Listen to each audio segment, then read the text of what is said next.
Live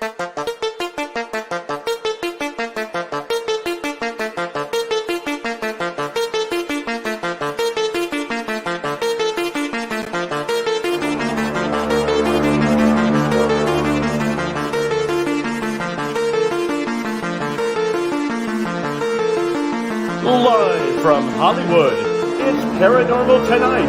I'm Mark Summers, and now, here's your host, Dan Harari.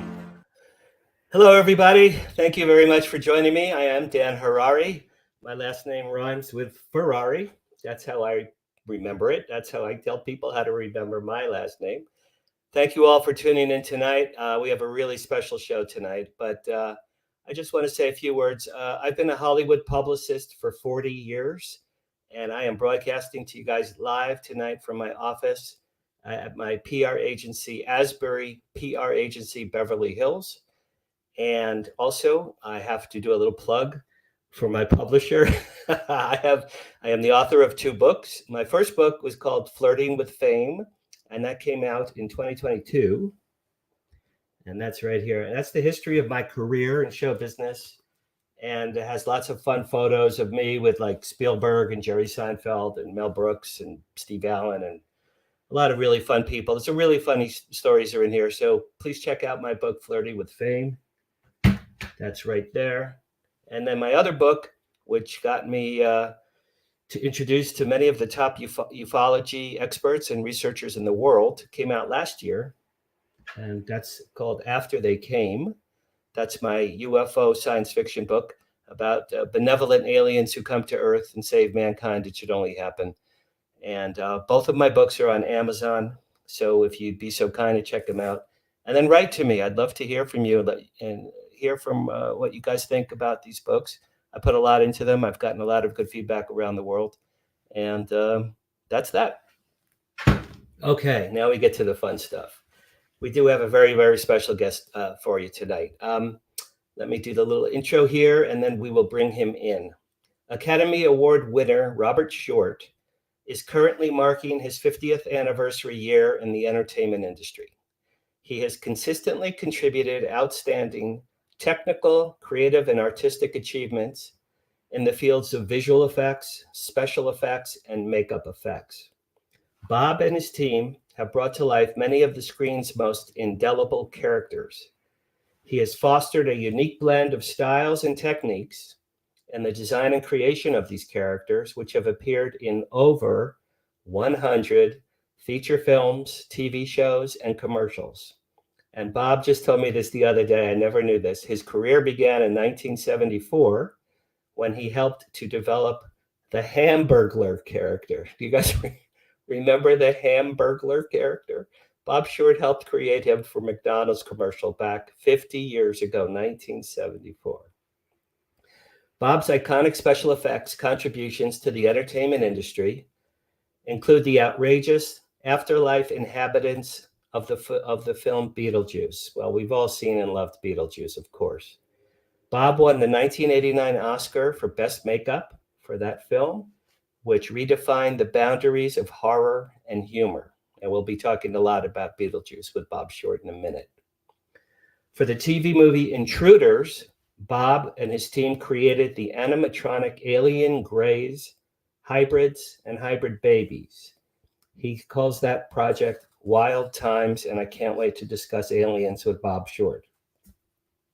Some of Bob's other credits include, and his list is rather remarkable, Cocoon, Kindergarten Cop, Ace Ventura, The X-Files, Masters of the Universe, The Flash TV series, Lethal Weapon, Predator, E.T., Close Encounters of the Third Kind, the Special Edition, The Return of the Man from U.N.C.L.E., and so very many more.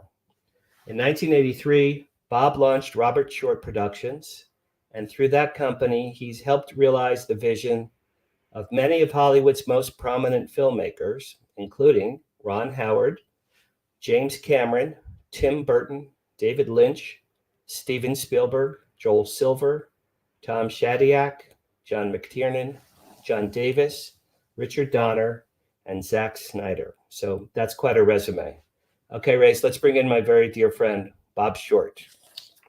There he is. Hi, Dan. Hi, everybody. Boy, yeah, 50 years, and what have I got to show for it? A room full of monsters. Well, that's something. There's a lot to be said for monsters. I think There you go. monsters gave you a very good career, my little They friend. did. They did. And it's been fascinating, coming up through the ranks with creating creatures in rubber and, and mechanically. And then with the advent of Jurassic Park going, oh my God, not only are the dinosaurs extinct, but so are we extinct. So time to move on and I work with a different set of tools in the toolbox. So it's been fascinating. I still dabble with creating physical makeup effects, creatures and stuff occasionally, but certainly not like in the old days. And a lot of my work now is as a visual effects supervisor. So I get to just lean over people's shoulders and look at their computer screens and go, nah, move it over a little bit here and make the horns longer over there. Yeah, that's it. That's cool. Well, you've certainly earned the right to do that after 50 years. So were you even aware? Because when we spoke the other day on the phone, I don't know that you were aware about that. This is your 50th year in the entertainment industry. No, I really hadn't. In all honesty, I hadn't really thought about it. You asked me what was one of my first projects, and I was like reaching back, going, "Well, yeah, there's the Hamburglar. I guess that was from McDonald's back in like '74." But yeah, I never really thought about it. I'm so depressed now.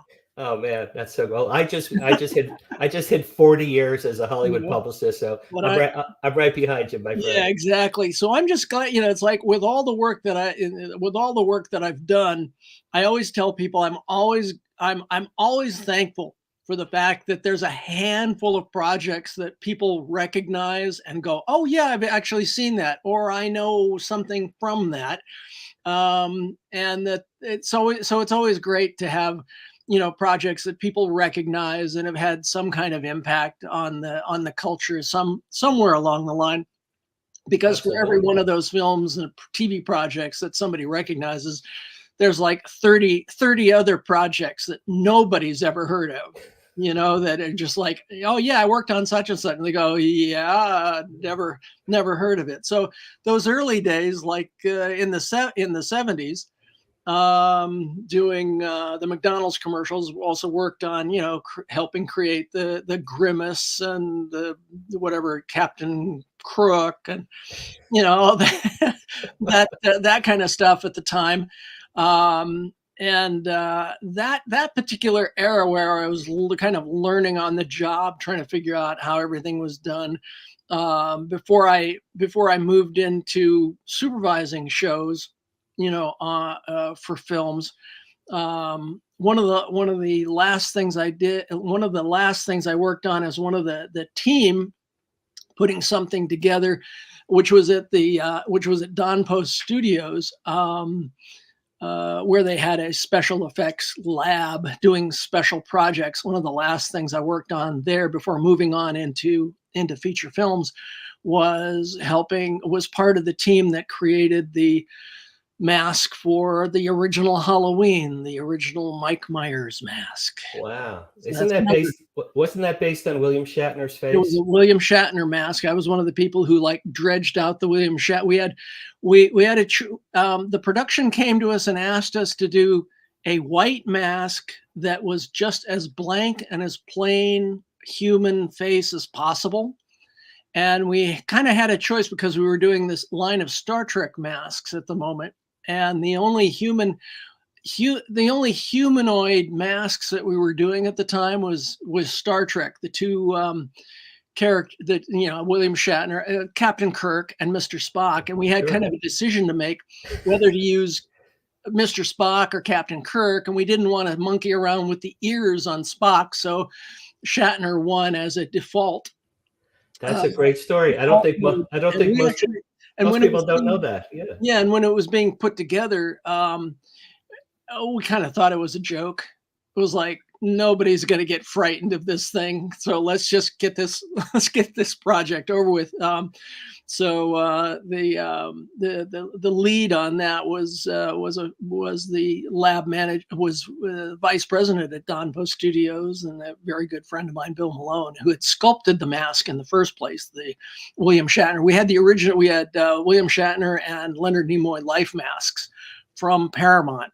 Because we had a license to do the Star Trek characters. And so Bill's the one who did the Shatner sculpture.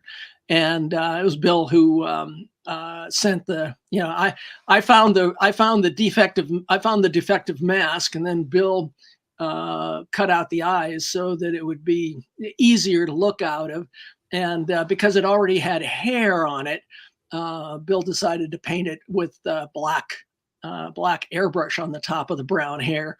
And then by the time production got through with the masks, or I should say mask, because we provided one and kept one in shop, it kind of turned brown because everybody rubbed the brown paint off. And and of course the other thing that we did was we cut off the pointed sideburns, of course, which were definitely Star Trek. That's very funny. All right, so let's move on to perhaps your most well-known project, which of course is Beetlejuice. Yeah. I always wanted to ask you, what you worked closely with Tim Burton, obviously. Yeah. What kind of direction did Tim Burton give you? How did you come up with some of those characters? Well, any funny stories? And before you answer, Race, if we can start showing some of the wonderful Beetlejuice photos that we have assembled.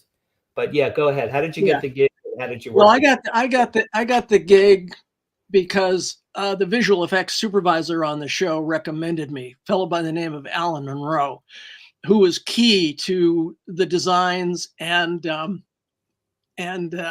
making sure that everything went smoothly. So between Alan and Tim, with Alan interpreting Tim's designs and redrawing them. And we also had Rick Heinrichs, another friend of Tim's, who was doing production design by creating maquettes for us to follow. So we would between Tim's input, Alan and Rick Heinrich. Okay. That was, and then that as like the design team, and then I would throw in design stuff here and there, but mainly the look and feel came from Tim, and I would get sketches from Tim. More than anything, it would be a slight verbal description of a general character. And then there'd be like a little black and white sketch of the character that Tim would do, and then Alan would do design sketches as well and kind of fill in stuff here and there. But we would get things directly. I would get things directly from Tim through Alan, and Alan and I would have meetings with Tim to kind of get the tone and the general look. Now the script originally was very dark and very much a black comedy. Not a lot of comedy, but more just really dark. And when we did things like when I read the script, I originally envisioned the sandworms as being, very much like the sandworms in Dune. And then Rick came in with a sculpture that he and Tim had worked on. And the sculpture was this, weird looking thing with two heads and black and white and blue lips and yellow eyeballs. And it was like, oh my God, wait a minute. Okay. All right. Let me step back. Okay. Got it. We are doing something entirely different. And what was interesting is that the way Tim directed the film, he directed it kind of like against the script. He went the opposite direction that the script was going in. So the script would give you the feeling that a scene should be, really dark and ominous. And by the time Tim and Michael Keaton were through with the scene in prepping it, it would take on a completely unique and different look, which is really really why Beetlejuice is so different and so unique, in that it kind of like did the opposite of what the script indicated should be done. And so we were always in this kind of like weird creative mode all the time, where it was like that we didn't take anything for granted, because there was always going to be something new and weird and different. Yeah, such as like skeletons, and reading the script, you go, ooh, there's skeletons, and there's living skeletons in the afterlife. Well, that's kind of creepy. Well, they're not very creepy once you turn them orange and bright green, iridescent, day-glow colors. All of a sudden, it's a whole different animal. So we were constantly doing stuff like that. So we were all kept really on our toes. And that film was a really low budget film at the time, because it was Tim's second film. Right. And they weren't giving much leeway as far as a budget goes. So it was all just mainly a creative tour de force. That, and the fact that it was more or less a horror script, but then we turned it in. But then Tim, just brought his comedy edge to it. And so it was this weird balance between things that were horrific and also funny at the same time. Yeah, it was a great balance. Tim Burton, obviously an incredible genius. All right, so look at you with the. Yeah, there you go. Well, we were lucky enough to be in the right place at the right time as far as the Oscar goes. And the bottom line is, we couldn't have done it without you, because the reality is that, you were the guy who kept it out there in people's faces and helped get our name out, helped myself and my team get our name out there and in people's faces. And, again, we were, it was all about, our team did some great work. I was really proud of how it all turned out. But the reality is that, the work only takes you so far. And if you're not out there promoting it, it's that can be a problem. And I can't tell you how much I owe to you in regards to that little golden guy there. Well, that's very, very sweet. You're my only client that ever won an Oscar. Race, can you show the photo of Bob on stage at the Oscars? It's one of the slides I presented to you. If you could put that up there. So I wanted to ask Bob about what that moment was like. Race?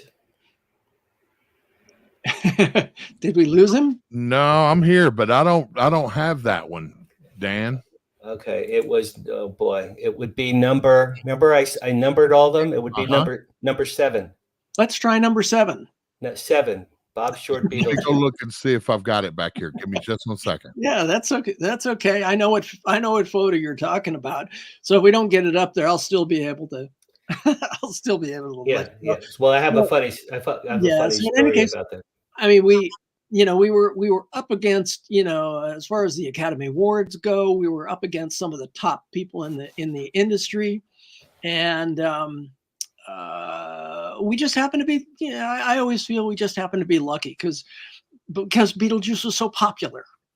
What was it like, Bob, when they called Beetlejuice and you and your? Oh, well, I just went up there on the stage and. Yeah, I think you hear this from people all the time, because the minute they called my name, or not my name, but the minute they called our name and said that Beetlejuice had won, there we go. There it is. I think you can see by my expression, I'm still in shock. Yeah, I know that. I saw that. All I'm thinking right there is, oh God, now I got to give, another couple of seconds. I'm going to have to give a speech myself, and I got to figure out who I'm going to thank, and I don't want to miss anybody.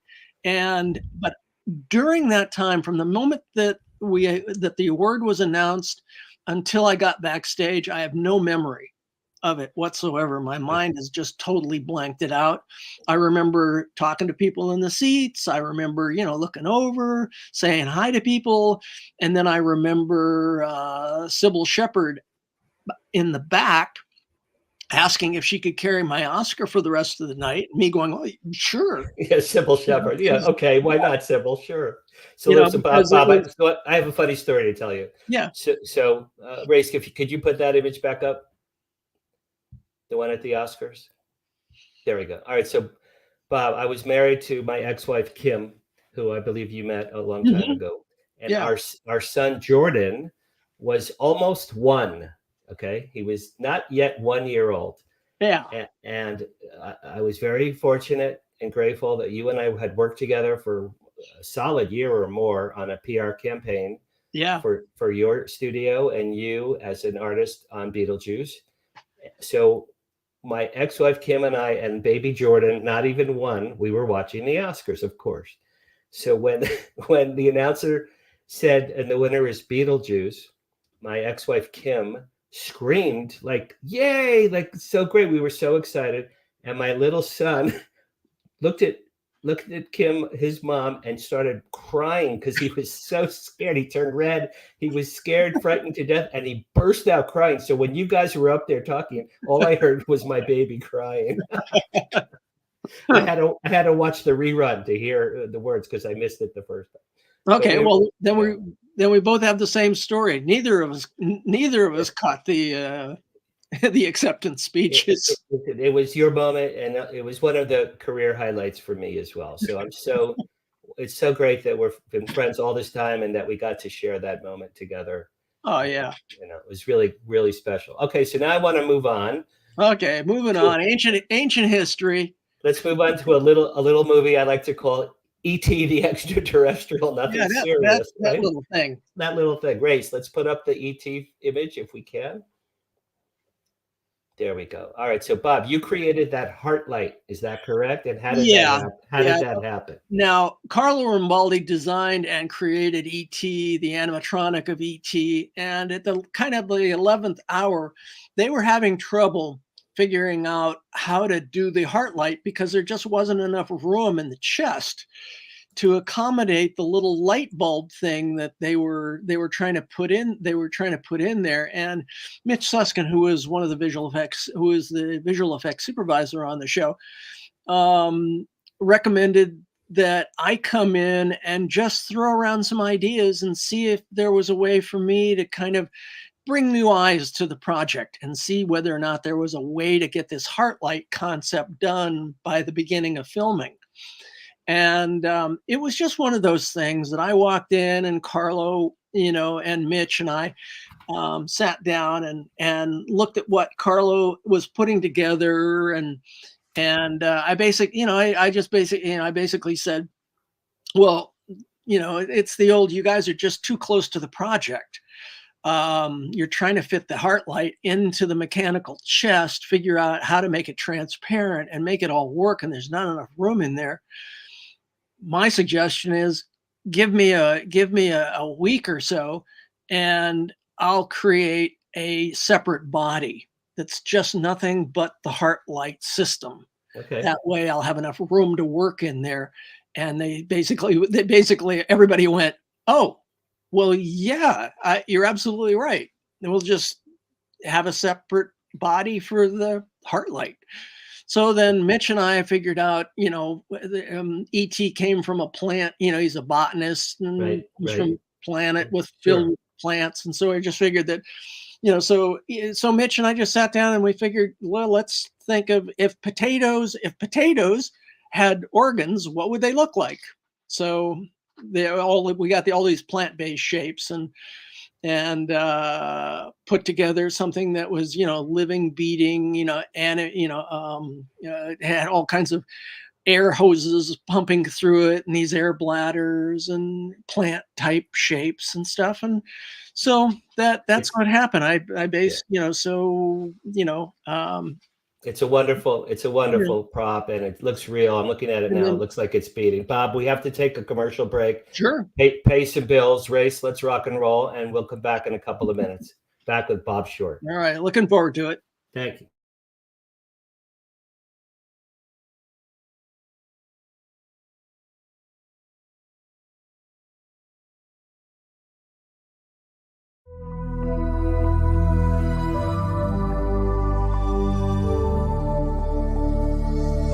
Are we alone in the universe? The most important question facing humanity is on the verge of being settled once and for all. The Mutual UFO Network has been at the forefront of this journey for nearly 50 years. Our members worldwide are dedicated to the research, documentation, and awareness that will shape the future of humanity. Won't you join us?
Okay, and we're back with Academy Award-winning artist and my dear friend, Bob Short. Let's bring him back up there. And Race, do you have the next slide, please? If we could put that next one up.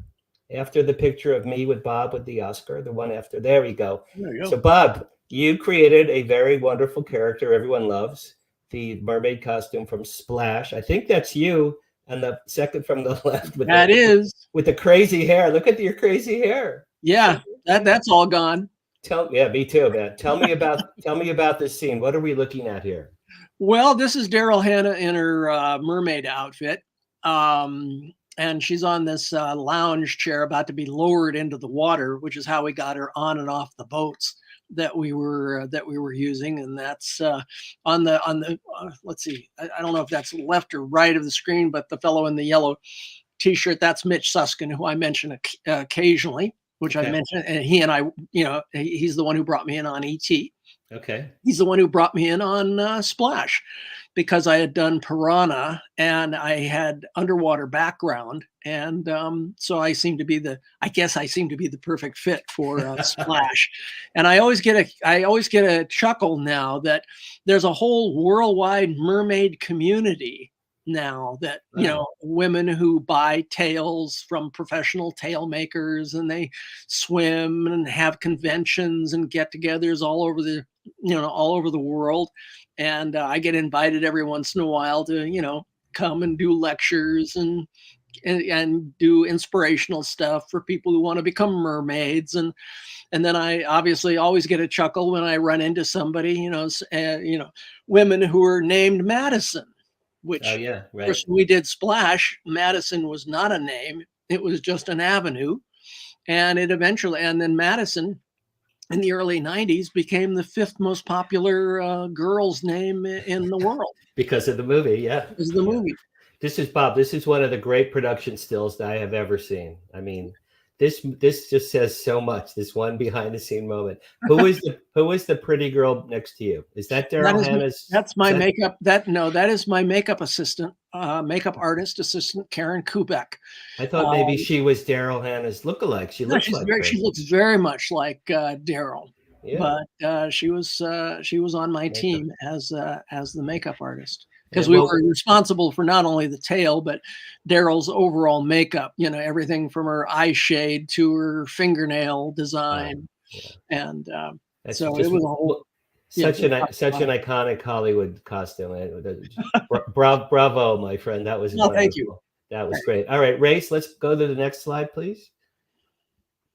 Okay, so you created the pods for the movie Cocoon, right? Yeah, aliens, and more aliens. Yeah, we did the pods. We also did, there are scenes where dolphins interact with Steve Gutenberg when he falls off the back of the boat, which is mechanical dolphins. We also have shots of the dolphins helping dig up the cocoons. So I did mechanical dolphins mainly for the film, and then we did the cocoons as well. And then I came up with the paint design for the aliens, and Greg Canham designed and created the aliens for the film. Okay.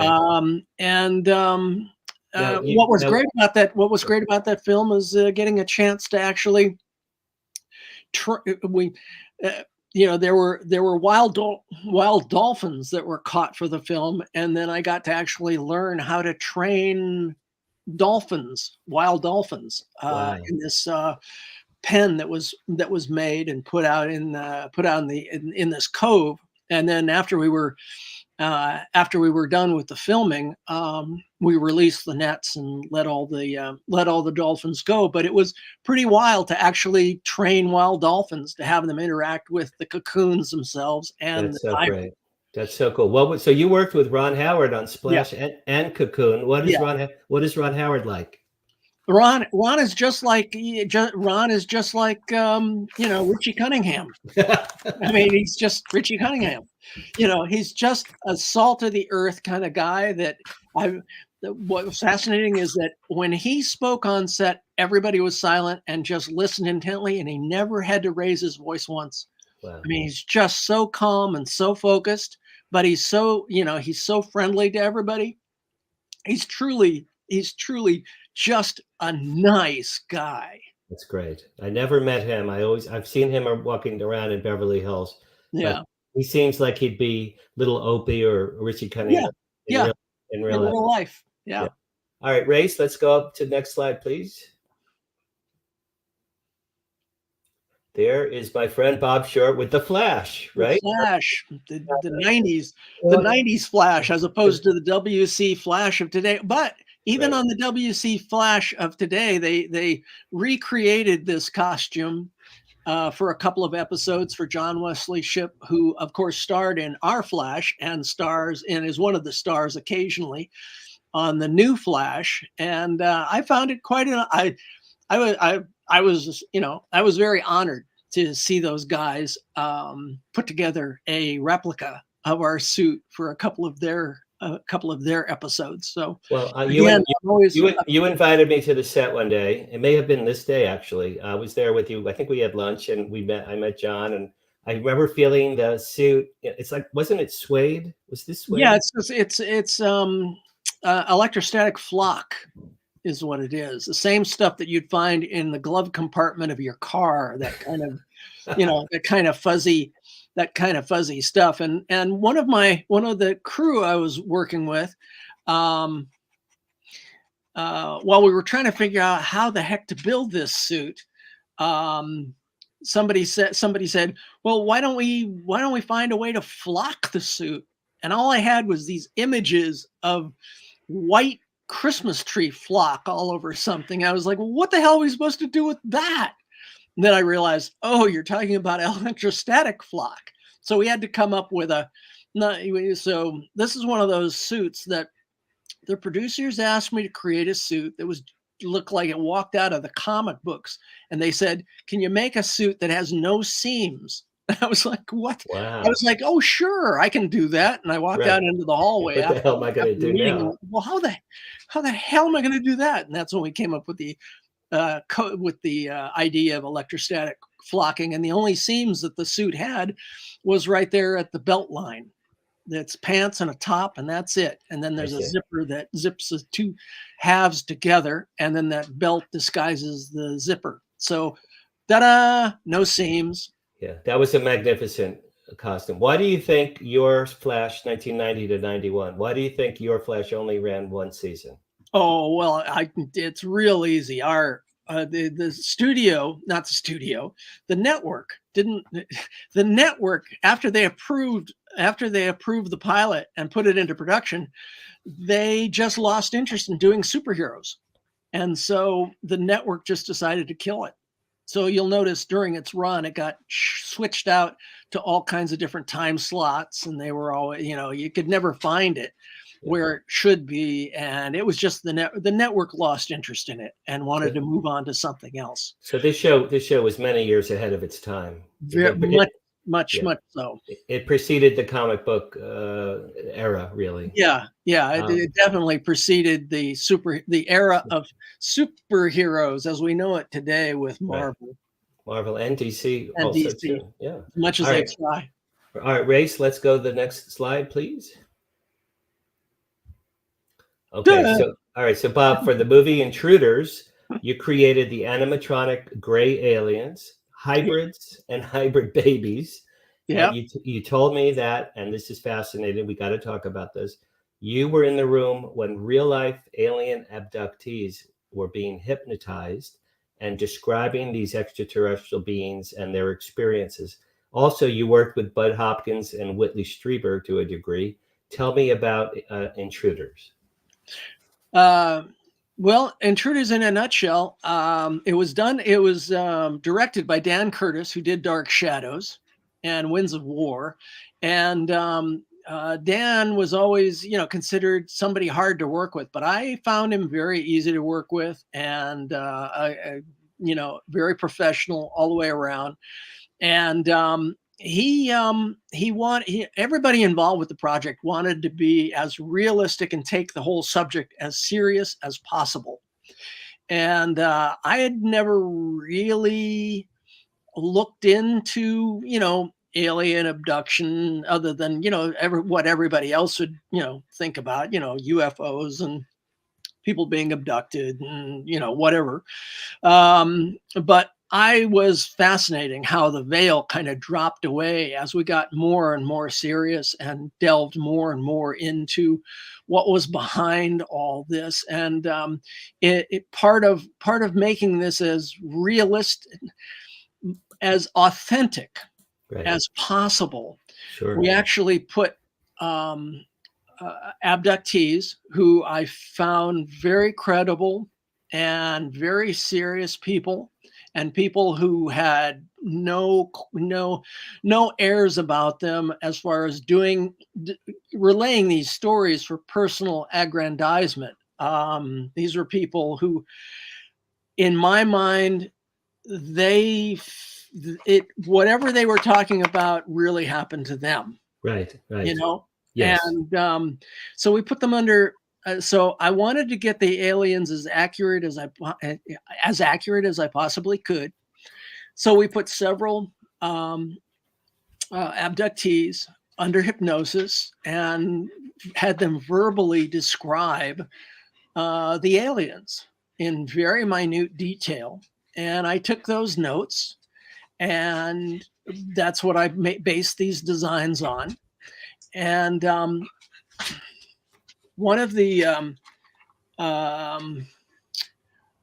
and so we had women who had been abducted, we had women who had been impregnated, we had women who had given birth and turned their hybrids over to the grays. Right. We had descriptions of the babies. We had descriptions of the grays, the soldier grays, the leader grays, whatever you want to call them. So the leader grays, the elite class is obviously this larger headed alien, based directly on their descriptions. The soldier or minions, are that lower left. I don't know if that's lower left or right, guys. Lower left, yes. Lower left, and then the hybrid up above. And again, all these were based on, on the descriptions. And when I brought the first finished head that we did, we brought it in to the office and to the production office, and we had some of the abductees come in to kind of check it out and see what, see how we were doing with them. And I'll never forget how the first two that came in, literally as we were going, what do you think of these? Are we on track? How literally the just blood just left their faces, and they were like, just kind of went into shock and went, we can't stay here. We can't be here. We can't be here. We can't be here. And just literally walked out of the room. And we kind of went, I guess we're on the right track. Sure. Hey, I wanted to jump in and ask Bob a question real quick. Yeah, sure. Were you present for hypnosis of Deborah Jordan Cobble?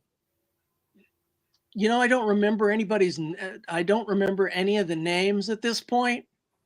The book Intruders was based on Debbie Cobble's experience. Yeah, I know there's the book. And then it was, I was pretty sure she was on a show that I produced not too long ago. Mm-hmm. And she talked about Bud Hopkins allowing some of you guys to come in during the session, so that you guys could get like a clearer, accurate image of what their experience was. So that's kind of a first time for me to have two separate guests from two separate shows kind of to make one truth. Yeah, and it's just because I don't remember any of their names.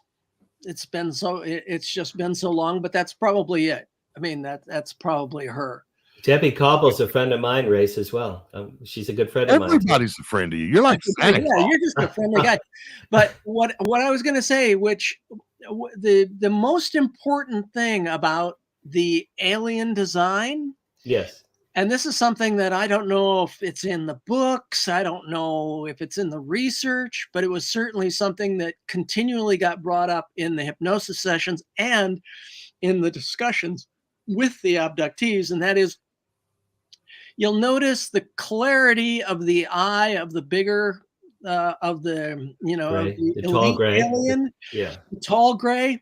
Yes. What they all said was when they looked into the eyes of the aliens, it felt like they were looking into the universe. There was just a depth. It looked like star patterns in the eyes that just seemed to recede back into their heads, it was a window to the universe. That's cool. And that's why the eye looks the way it does, is that it's like a little Milky Way galaxy held in aspect. That's awesome. Yeah. So Bob, you've worked on, E.T., Intruders, the X-Files, Operation Blue Book, Close Encounters, Cocoon. What are your personal thoughts and feelings about extraterrestrials visiting Earth? Do you think they've been here? And if so, why has our government never told us? What do you think about ET life on Earth? All I can say is that I believe I believe that the people who believe that there's something there, that there's a communal shared experience between all these people. Because when you have the same stories of people in Southern California matching up with people in Africa and people in Alaska, indigenous peoples that all share the same basic stories, I don't know what it is, but there's certainly something there. And whether they're interdimensional or whether they come from a different time or whether they come from another planet, you got me. I don't have any personal experience per se, okay, but I know that the people who share the stories, it's real. For whatever happened to them was real. I agree with you. Yeah, and so that's where and the other thing I'm gonna say, I can't go into specifics, but what was one of the most fascinating things for me in working on Intruders was that while we were working on Intruders, we talked about alien abduction and UFOs a lot with friends and colleagues and just people in general, because people would ask, what are you doing? What are you working on? And we go, well, we're working on this thing with the aliens being abducted, people who abducted, blah, blah, blah, blah, blah. And I can't tell you how my wife and I would be somewhere like in Pittsburgh at a wedding reception for her relatives. Right. And people would be talking about, oh yeah, Bob and Barbara, they're working on, blah, blah, blah, blah, blah. And we'd get people that would come up to us during the wedding reception and go, I've never been able to tell this to anybody. Wow. Because you guys would understand. But I've had my own abduction stories that, I've done this, that, this. And we were constantly being approached by people because it was a topic of conversation. We were being approached by people who had their own abduction stories. And that's crazy. And they felt that they were just carrying this burden with them because there was nobody that they could talk to about it. But they could talk to us about it because we were working on these shows. And we even had one person who was not working for my company, but I'm trying to hedge this a bit. One of our support system people, okay, in another company that was handling taxes, kind of the books and stuff, told us about, because we were talking about this subject all the time. And, while we're just having a business meeting, all of a sudden she's like, I have a ranch in Texas. I was like, yeah, we know you've got we know you've got a ranch in Texas. She goes, well, we never tell this story to anybody, but, once a year we have these little gray men that come up onto our porch. Wow. And they just walk around. They just pick up things. They just kind of try and look in the windows. They kind of mill around. They're about 3.5 feet, 4 feet tall, really skinny, gray thing, guys. And we don't know what, as far as we know, we have aliens that come and visit our porch occasionally, and we just watch them through the blinds. And you knew this woman. You knew her. You knew her to be a credible person and honest, absolutely. Credible. Yeah, so it was real to her. It was absolutely real for her. She had no reason to cook up this story and go, "Hi, I'm going to tell you a really goofy story," so you don't, you think I'm a nut.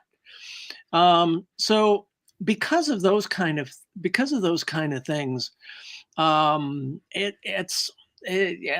I can say is I want to believe there's something out there. There's something to it. I don't know what it is.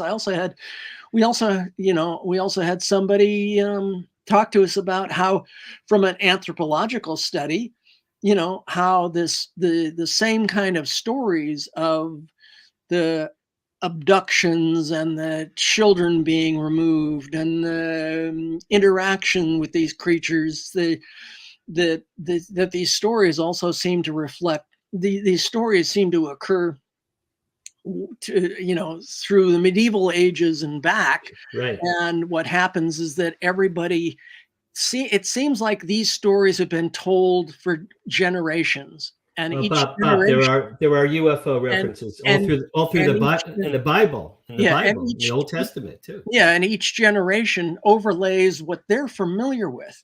Right. So when you're talking fairies, that's kind of like magical, fairy stuff. Yeah.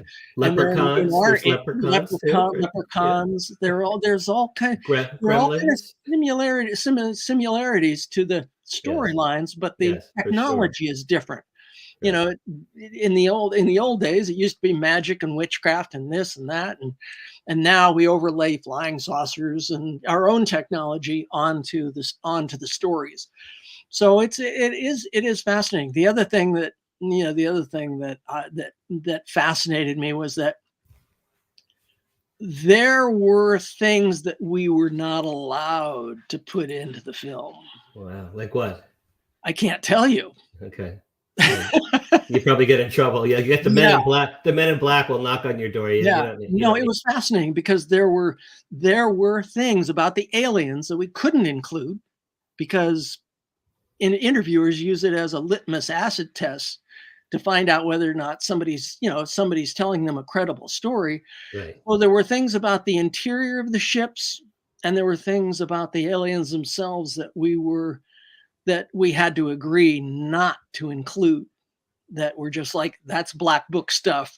You don't, even if you happen to guess that and start to put it in, we're going to tell you, take that out.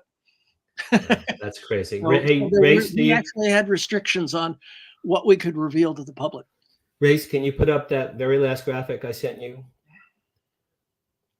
The one-off I sent you, I think, yesterday. Maybe number 14. Yeah, number 14.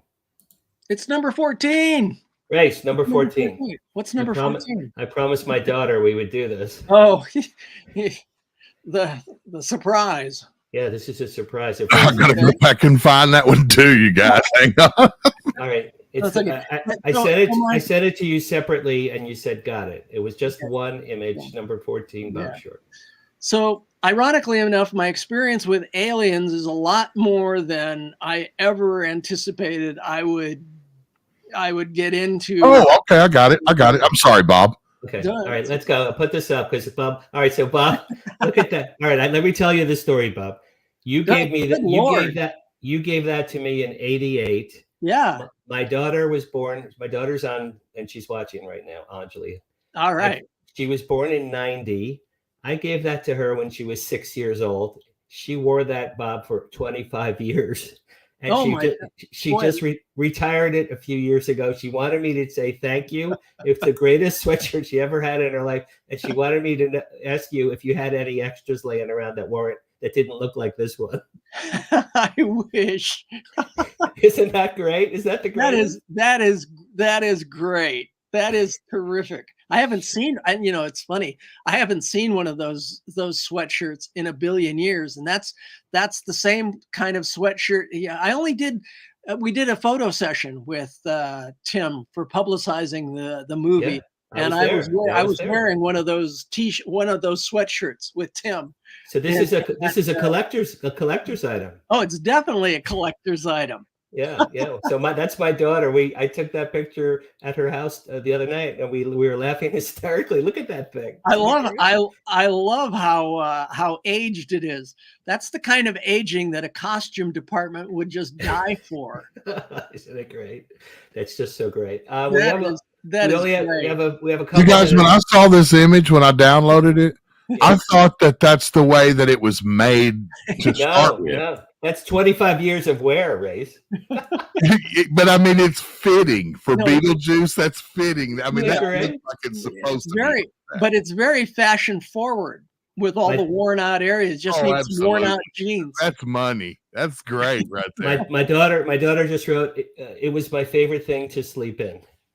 All right. Well, I'm glad that we could give her some comfort. Isn't that great? I love it so much, Bob. Thank you for everything. Before we run out of time, Race, you can kill that graphic now. Bob, do you remember how we met? Only because you reminded me. I know. I was like, well, you were working at Soldiers on it. And then it's like, oh, no. Captain Power, Soldier of the Future. All right. So let me tell the story, and then you can pick it up. So I was a publicist for a very big PR firm, and we handled Captain Power and the Soldiers of the Future TV show. And Mattel made a toy that interacted with the show. So I was at their party for Mattel to PR the toy. And you and your lovely wife, Barbara, were there. And we met, I think, cocktails or little hors d'oeuvres. And I said I was a publicist. And you or Barbara said, we just got this crazy, nutty little wacky movie called Beetlejuice. We have no idea what to do about it, but it might be fun to do publicity. So that's how we met. You guys hired me. We became really great friends and PR team, and we worked together a year and a half. You won your Oscar. It's one of my great success stories. It's one of your great success stories. And I'm so grateful that you and I and Barbara met that day in the fall of '87, because we've been friends all this time. And I think it was Barbara who probably brought. I think Barbara said, and she said, we got this nutty, crazy, wacky, off the wall movie, Beetlejuice. We don't know what it is, but maybe Dan, you could do something with it. I go, sure, okay. And it was the most fun PR project I ever had. But Bob, we have to wrap up. Thank you. This was so much fun. Thank you. How can people I had a great time. Thank you. Me too. How can people get in touch with you? In touch with me? Yeah. Oh gosh. You can find me. You can find me at robertshortfx.com. There you go. robertshortfx.com. Okay. Yeah, there's a link there. Okay. It's got pictures and videos and all that social media type stuff. Right. That's great. Well, thank you for doing this. I'm Dan Harari, and you've been with my very special dear friend, Bob Short, Oscar winner for Beetlejuice. If you want to reach me, danharariauthor.com, danharariauthor.com. Author Dan Harari. Yeah. I have, next time I see you, Bob, I'll give you some of my books and we'll have lunch. Okay. All right, brother. Thanks to you. Thank you, Frank. Thanks everyone for watching. Thanks, Anjali, for staying up late. Thanks, everybody. And thanks, Bob. Thanks, Race, my producer. I love you, brother. And we'll see you next week. Next week, we have Hollywood's Robot Man, Fred Barton, the Robot Man. See you later.